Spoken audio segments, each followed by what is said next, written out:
Excelentíssimo senhor professor, doutor José João Abrantes, digníssimo pró-reitor da Faculdade de Direito da Universidade Nova de Lisboa, a quem endereço meus cumprimentos e especial agradecimento pela generosa acolhida que sempre nos proporciona nessa casa. Excelentíssimas senhoras, professoras, doutora Tereza Pizarro Beleza, digníssima diretora da Faculdade de Direito da Universidade Nova de Lisboa, doutora Helena Pereira de Mello, subdiretora da Faculdade de Direito da Universidade Nova de Lisboa. Eu vou me permitir quebrar aqui levemente o protocolo que eu preparei, para dizer que neste ano de 2016 eu tenho experimentado uma vivência acadêmica ímpar. E esse é um momento muito especial.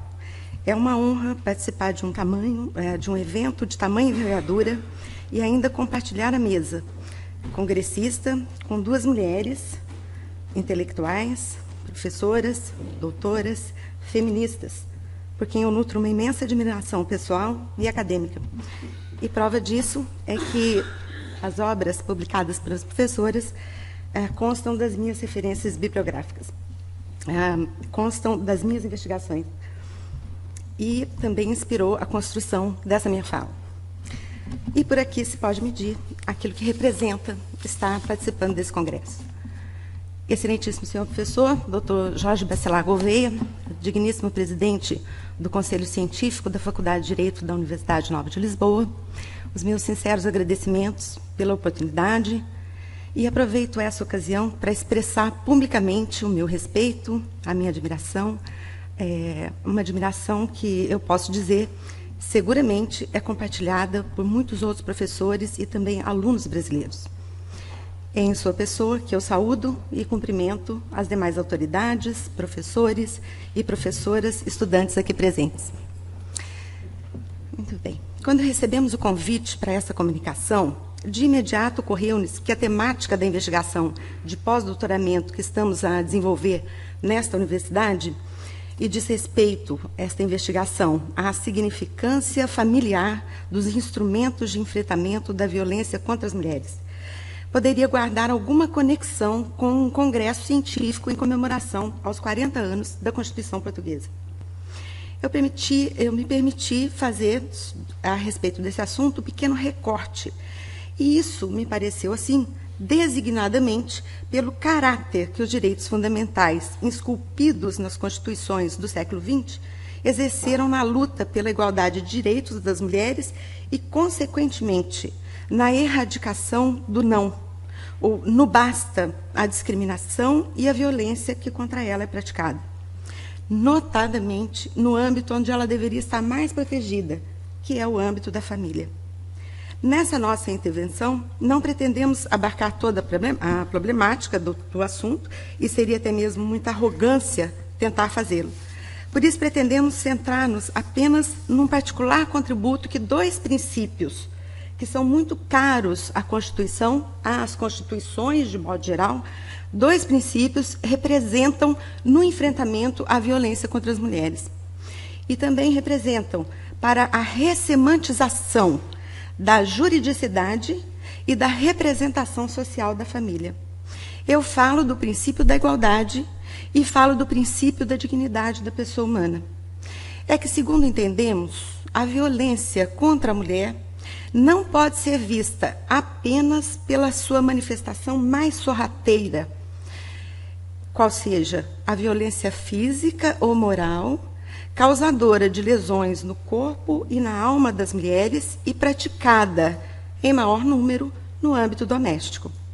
Porque esse momento da violência é um momento culminante, mas não é o epicentro do problema.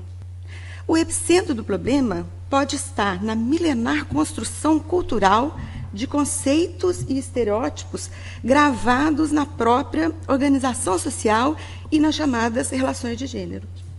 E grande parte destes estereótipos estiveram por muito tempo, como ressaltou há pouco a doutora Tereza, estiveram por muito tempo alojados nas normas de direito de família. Uma análise mais demorada pode até apontar que esta discriminação ainda lá se encontra, e em diversos ordenamentos jurídicos. Muitas vezes, as construções teórico-jurídicas que os especialistas elaboram os juristas nas diversas especialidades das áreas do direito, partem do texto constitucional para suas temáticas disciplinares. E, de algum modo, essa prática de sair a partir da Constituição provoca nela um certo abandono, um certo afastamento da ideia base da norma fundamental, que é aquela que está no texto da Constituição. Tome-se como exemplo a robustez do artigo 9º da Constituição Portuguesa, que fixa as regras, que fixa as tarefas fundamentais do Estado. Então, diz a Constituição Portuguesa, logo nos princípios fundamentais, artigo 9º, com o título de Tarefas Fundamentais do Estado. São tarefas fundamentais do Estado. H. Promover a igualdade entre homens e mulheres.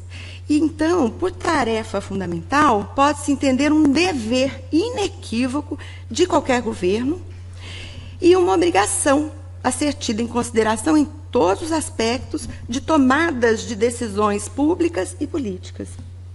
E ainda, a previsão que se encontra na parte 1 do texto constitucional, que trata dos direitos e deveres fundamentais, no artigo 13º, com o título de Princípio da Igualdade.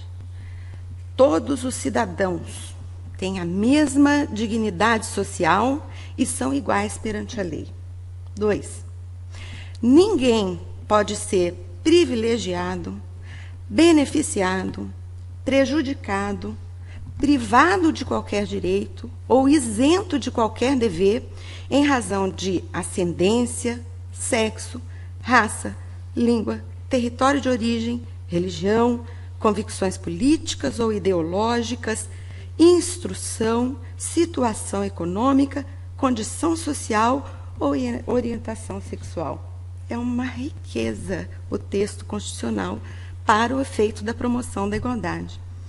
E, segundo pensamos, muito particularmente, a principiologia constitucional ela deve ser constantemente resgatada com esta calma, para não se afastar demasiadamente dos preceitos fundamentais. Daí porque é neste capítulo, princípios, direitos e deveres fundamentais, que estão inseridas essas normas.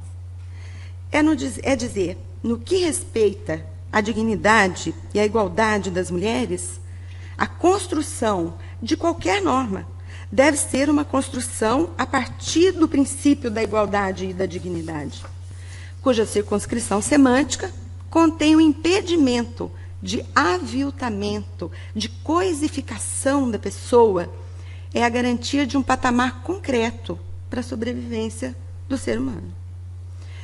A Constituição da República Portuguesa, de 1976, vai consagrar o princípio da igualdade para as mulheres em todos os domínios, reconhecendo, assim, um direito de plena cidadania e o respeito integral dos seus direitos humanos.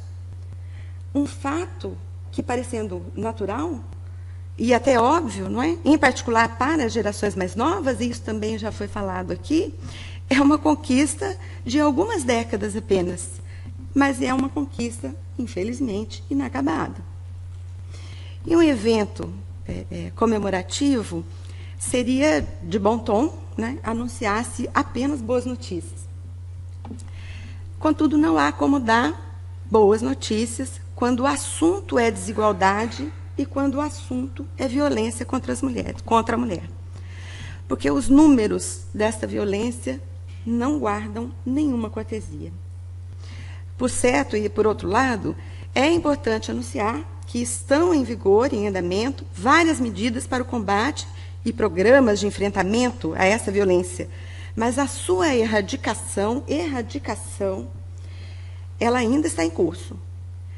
E parte deste problema, e aqui vai apenas um recorte de todas as soluções, não é, que poderiam ser desenhadas, parte deste problema, né, pode ser tributado ao fato de que os quadros mentais, essa é uma expressão da professora Tereza, os quadros mentais desenhados nas leis anteriores às constituições do século XX, notadamente o Código Civil, eles não desaparecem automaticamente.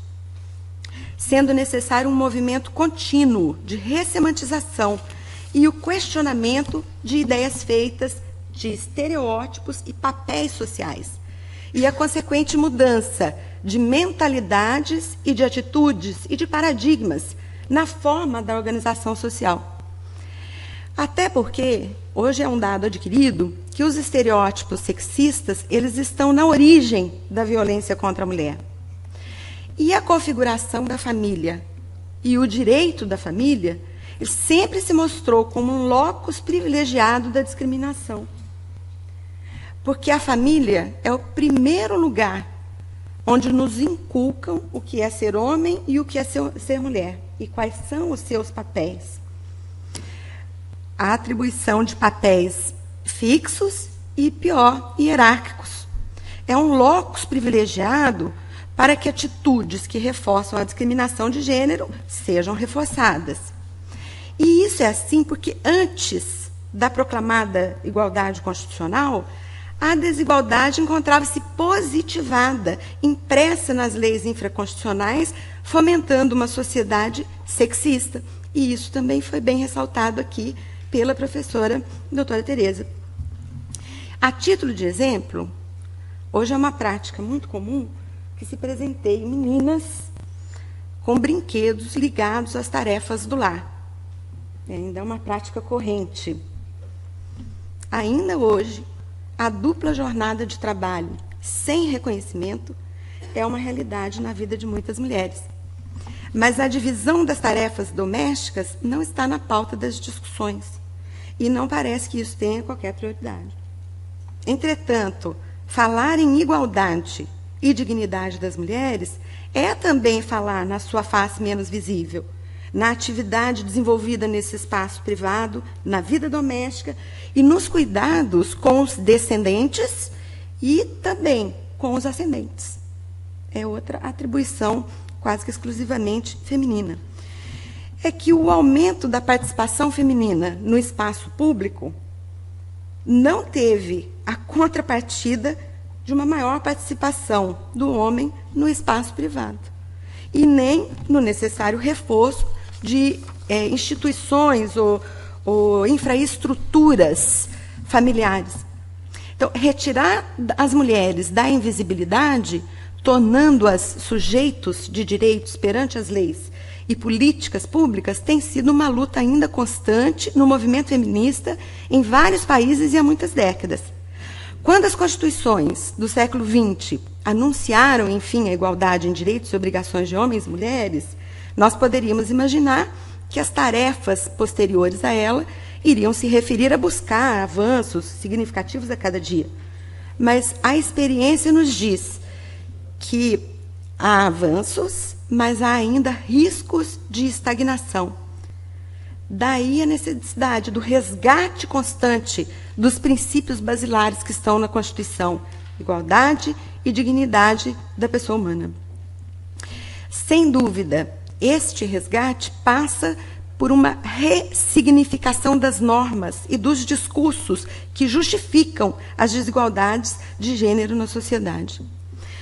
O oposto da igualdade, diz um sociólogo brasileiro, Luiz Alves, não é a diferença. O oposto da igualdade não é a diferença, é a desigualdade. Com isso, práticas sociais podem se apropriar das diferenças de sexo, mas sem hierarquizá-las. O grande problema também das práticas sexistas, dentre esses problemas, está a linguagem. É ela que legitima e reforça desigualdades entre homens e mulheres e, com isso, ferem o comando constitucional. Resultado disso é que há pelo menos 2 décadas que as mulheres estão em vantagem no ensino superior, e isso também foi aqui ressaltado, bem ressaltado, pela professora Tereza que me antecedeu. Em diversas áreas do conhecimento, em diversos países, há levantamentos estatísticos que comprovam isso. Mas isso não garante às mulheres o necessário reconhecimento social e salarial. Prova disso são alguns dados constantes do relatório sobre o progresso das mulheres no mundo, 2015-2016, transformar as economias para realizar direitos, que foi promovido pela ONU. Então, esses números mostram o quanto a igualdade plena, como desejamos, como é justa, ela ainda está no horizonte. E esta conquista da igualdade, como eu disse há pouco, ela passa também por uma reformulação ou ressignificação das nossas práticas sociais e da nossa linguagem. E a esse propósito, o Bourdieu uma vez disse: a valorização social do homem é tão forte que, para louvar um homem, basta dizer que ele é homem. E para elogiar uma mulher, geralmente é preciso mais um adjetivo. Então, quando essa linguagem for transformada, nós estaremos um passo mais próximo dessa igualdade. E já encerrando, de fato, no momento final da minha comunicação, eu penso que é importante registrar que, sob os auspícios de uma Constituição democrática, onde viceja como princípios fundamentais a igualdade e a dignidade da pessoa humana, é oportuno questionar os conceitos pré-concebidos, determinações que sutilmente permeiam as nossas práticas para atribuir novos significados aos avanços já conquistados. Porque é assim, e sob a luz desses princípios, é que nós estaremos proporcionando para as próximas gerações, para que elas usufruam de iguais oportunidades, mas com mais inteireza e plenitude do que esta geração. Obrigada.